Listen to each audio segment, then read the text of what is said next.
Let's let the businesses pay for it. You may be wrong in that. Are you a commercial building owner, an apartment owner, or maybe you are just a person that shops at a retail space? Maybe like Trader Joe's or Safeway or Lucky's or Rayleigh's, or maybe you go to Macy's or JCPenney's, or maybe you like to go out to eat, like I do, at Olive Garden, or maybe you need to visit the hardware store and go to Home Depot or Lowe's. If you answered yes to any of these, then you need to watch this video.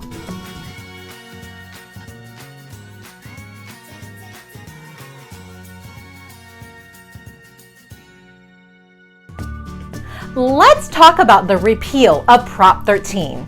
This seems to happen every single time there is a ballot out in front of our faces.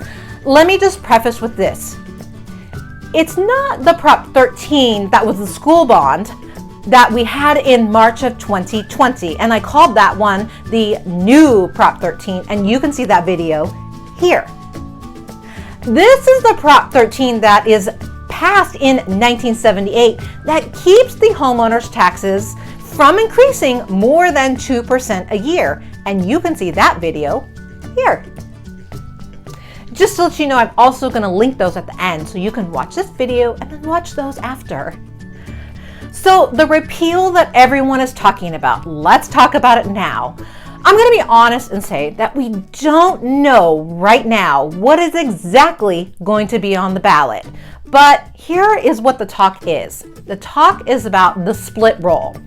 What is a split roll? It means that they're going to apply a different tax formula, either with a tax rate or a reassessment frequency or a vote requirement to the commercial and the industrial properties. It's going to be different than what we're going to apply to residential properties. Therefore, the split roll, commercial and industrial and residential on this side.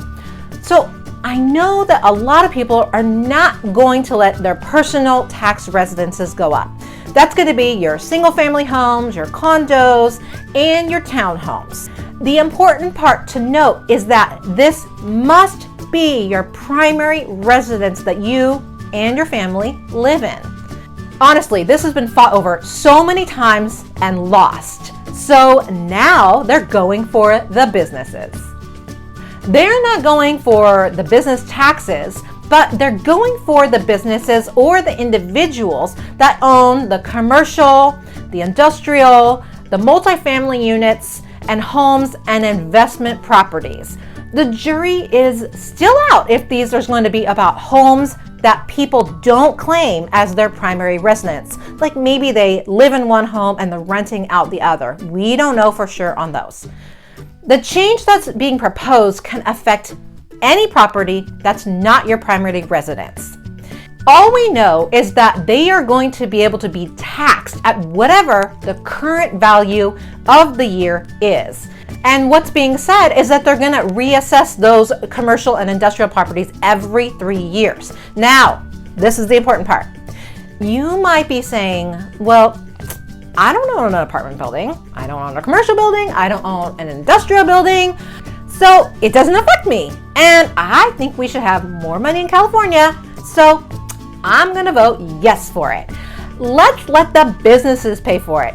Well, you may be wrong in that. Let's talk about it.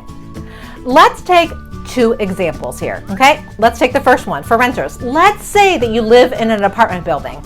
Well, that could be considered an investment property, right?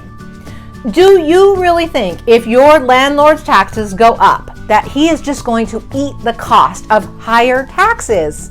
Your rent is going to go up. And if the taxes go up each year, you can guarantee that your rent is going to follow. But Casey, I live in a rent-controlled city. Because yes, we do have some rent control in Hayward and surrounding communities. As a landlord, at some point, they are going to get sick of the fact that they can't raise the rent along with the taxes. And with those taxes, they are possibly rising astronomically, and then the rent is not going to be following. Well, guess what? They are going to sell. And they are going to move their money to another apartment building or maybe even 2 if they sell one in California, and they might move their money to another state. And then you, as the renter, are going to get the 60-day notice and might have to move out. But let's just say the landlord decides that you can stay. He might establish new rent, one that you may or may not be able to afford. Because let's be honest, there are circumstances that they have to abide by the previous lease that you have, and then there are some circumstances that you have to start a new lease with the new owner and a new rent price. Okay, so here's my second example, and I won't use any names because I don't want it to seem like I'm picking on a particular company, because I really love this company. Let's say I frequent a hardware store. Why? Why do I frequent a hardware store? I help people sell their homes, and I'm trying to get them to paint, so I frequent the paint department a lot. let's call it Moe's. They don't own the building that they're housed in. Now, that Prop 13 was repealed for investment properties. The owner of the building, his taxes went up dramatically, and there is no way that Moe's is going to ruin their bottom line, so they raise the price of the things that they're selling. Now, this may not seem like a lot on the gallon of paint that I just bought from Moe's. Maybe it was $3 more. But that cost change to everything that you buy, paint, hardware, food, gas, coffee, we're all commuters here in the East Bay, and the list just goes on. And all of a sudden your cost of living is going up.